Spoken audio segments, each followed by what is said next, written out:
గుంటూరు జిల్లాలో ఇందిరమ్మ పేరుతో నిర్మించిన గృహ నిర్మాణాల్లో అన్ని అక్రమాలే చోటు చేసుకుంటున్నాయి. ముఖ్యంగా పల్నాడు ప్రాంతం అక్రమాలకు అడ్డుగా నిలిచింది. పాత ఇళ్లనే రంగులతో ముస్తాబు చేసి నిధులను డ్రా చేసుకున్నారని ప్రభుత్వానికి నివేదికలు అందాయి. అయితే దీనిపై ప్రభుత్వం విచారణ చేపట్టినా చర్యలు లేకపోవడంతో ఇందిరమ్మ గృహ నిర్మాణాలు ఇష్టానుసారంగా మారిపోతున్నాయి.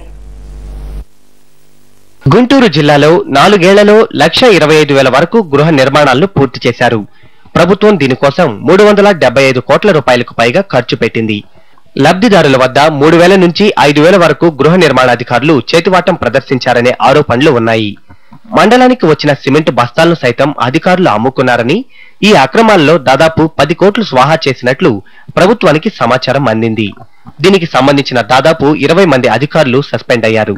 గృహ నిర్మాణ సంస్థ భారీ స్థాయిలో అవినీతి అక్రమాలకు పాల్పడిందని రుజువు చేయడానికి సిద్ధంగా ఉన్నామని తెలుగుదేశం పార్టీ జిల్లా అధ్యక్షుడు పత్తిపాటి పుల్లారావు సవాలు విసిరారు.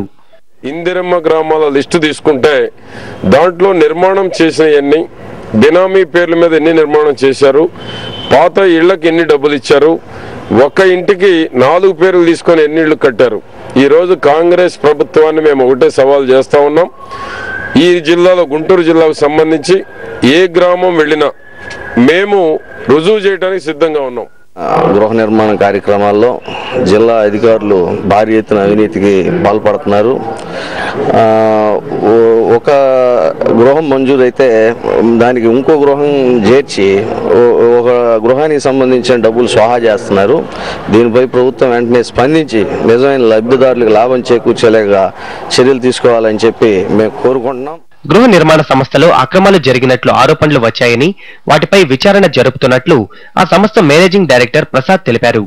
ఇప్పటికే సంబంధిత అధికారులపై చర్యలు తీసుకున్నామని, లబ్ధిదారుల్లో చైతన్యం వచ్చినప్పుడే వీటిని అరికట్టడానికి మార్గం సుగమం అవుతుందని ఆయన చెప్పారు.